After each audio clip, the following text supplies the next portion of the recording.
तो अगर आप AIEEE की काउंसलिंग में आगे पार्टिसिपेट करना चाहते हैं तो आपको एडमिशन सेंटर पे रिपोर्ट करना होगा फर्स्ट काउंसलिंग राउंड के लिए जून 26 से लेके जुलाई 2 तक। इस काउंसलिंग राउंड के खत्म होने के बाद काउंसलिंग राउंड 2 स्टार्ट होगी। उन बच्चों के लिए जिन बच्चों को अभी तक कोई भी सीट अलॉट नहीं हुई है या वो स्टूडेंट जो एडमिशन सेंटर पे रिपोर्ट करने के बाद ऑप्शन 1 या ऑप्शन 2 चूज करके आए हैं। काउंसलिंग राउंड 2 उनके लिए नहीं होगा जिन्होंने ऑप्शन 3 या एडमिशन सेंटर पे रिपोर्ट नहीं किया। सो AIEEE सेकेंड राउंड का काउंसलिंग का रिजल्ट CCB की साइट पे 4 जुलाई को आएगा।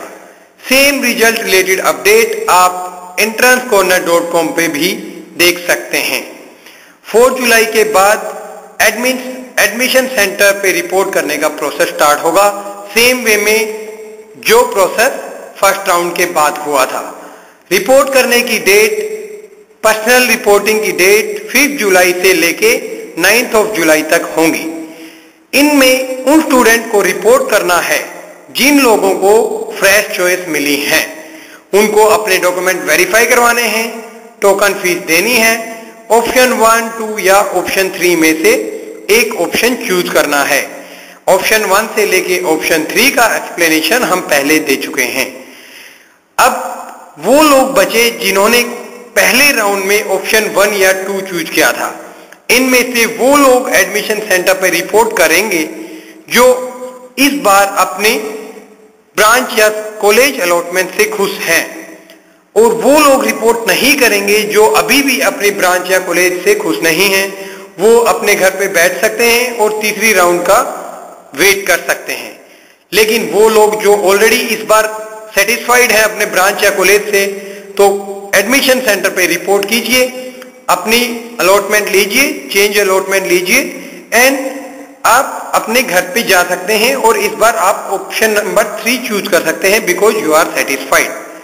अब इसके बाद वो सारी सीटें कैंसिल हो जाएंगी या वैकेंट सीट में आ जाएंगी जिन स्टूडेंट ने अभी तक रिपोर्ट नहीं किया और जिनको सीट मिली। उन स्टूडेंट को रिपोर्ट करने की आवश्यकता नहीं है जिन स्टूडेंट ने काउंसलिंग राउंड 1 में ऑप्शन 1 या 2 चूज किया था और जो स्टूडेंट इस बार भी अपनी अलॉटमेंट से सेटिस्फाइड नहीं है। इसके बाद काउंसलिंग राउंड 3 प्रोसेस होगा। काउंसलिंग राउंड 3 का रिजल्ट AIEEE 11 जुलाई को CCB की साइट पे डिस्प्ले करेगी। सेम रिजल्ट और रिजल्ट रिलेटेड इंफॉर्मेशन आप entrancescorner.com की साइट पे देख सकते हैं with full information and other important tips. Third round का रिजल्ट आने के बाद सेम स्टूडेंट को रिपोर्ट करना होगा बिटवीन 12 जुलाई टू 15 जुलाई।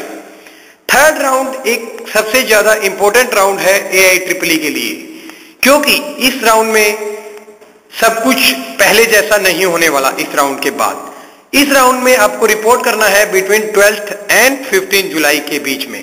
इस राउंड में वो सारे स्टूडेंट रिपोर्ट करेंगे जिनको फ्रेश अलॉटमेंट हुए हैं राउंड 2 के बाद। वो सब स्टूडेंट रिपोर्ट करेंगे जिनका अपग्रेडेशन हुआ है। राउंड 3 के बाद जितने भी स्टूडेंट जिनको कॉलेज मिल चुका है या कॉलेज की कोई भी ब्रांच मिल चुकी है और अपने कॉलेज या ब्रांच से सेटिस्फाइड हैं, उनको अपने अपने कॉलेजों में रिपोर्ट करना है जुलाई 16 से 19 के बीच। अगर आप अपने कॉलेज से सेटिस्फाइड नहीं हैं या ब्रांच से सेटिस्फाइड नहीं हैं तो आप काउंसलिंग राउंड 4 में पार्ट कर सकते हैं, लेकिन एक रिस्क के साथ। आप केवल पार्ट कर सकते हैं उन केस में आपको अपनी अभी तक की जो भी सीट अलॉटमेंट हुई है वो कैंसिल करनी होगी, जो सबसे बड़ा रिस्क है स्टूडेंट के लिए। सो हम सजेस्ट करते हैं don't drop your seat and report to your college, because एक बार कॉलेज में एडमिशन होने के बाद आपको कॉलेज में इंटरनल स्लाइडिंग का मौका मिलेगा। उसका प्रोसेस हम अभी बताएंगे।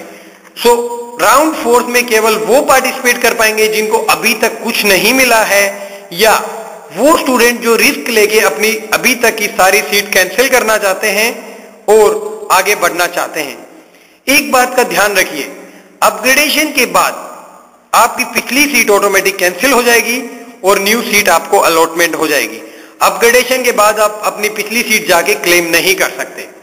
ओके, सो आपको 16 से 19 जुलाई के बीच में कॉलेज में रिपोर्ट करना है, बची हुई फीस सबमिट करनी है और आप अपनी क्लासेस स्टार्ट कर सकते हैं। उसी दौरान आपको अपने अपने कॉलेजों में अगर ब्रांच चेंज करनी है तो इंटरनल स्लाइडिंग के लिए रिक्वेस्ट करना होगा। इंटरनल स्लाइडिंग आपकी कॉलेज में ब्रांच स्लाइडिंग होगी, ना कि कॉलेज स्लाइडिंग। तो ब्रांच स्लाइडिंग के बाद आपका रिजल्ट डिस्प्ले होगा एक पर्टिकुलर टाइम के बाद। तो बेसिकली कहने का मतलब है, थर्ड राउंड के बाद केवल वो स्टूडेंट नेक्स्ट फोर्थ काउंसलिंग के लिए आगे जा सकते हैं जो रिस्क लेना चाहते हैं या जिनको कुछ भी नहीं मिला है। फोर्थ काउंसलिंग एक बहुत इंपॉर्टेंट काउंसलिंग होने वाली है। फोर्थ राउंड काउंसलिंग में सब कुछ रीस्टार्ट होने वाला है, सारी चॉइसेस अनलॉक होंगी। जिन स्टूडेंट की अभी तक कुछ नहीं मिला है उन स्टूडेंट की चॉइसेस ऑटोमेटिक अनलॉक हो जाएंगी और वो स्टूडेंट स्टार्टिंग से अपनी सीट लॉक कर सकते हैं, दोबारा आराम से अपना serial order preference order fill कर सकते हैं। वैकेंट सीट का स्टेटस आपको सीसीबी की साइट पे डिस्प्ले कर दिया जाएगा after third round of counselling.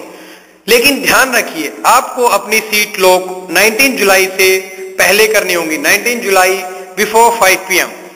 वो स्टूडेंट जो रिस्क लेके आगे बढ़े हैं उनको अपने सेम एडमिशन सेंटर पे जाना होगा, रिटर्न में एप्लीकेशन देनी होगी कि वो रिस्क लेके अपनी पीछे की सीट कैंसिल करना चाहते हैं और आगे फ्रेश लॉक करना चाहते हैं।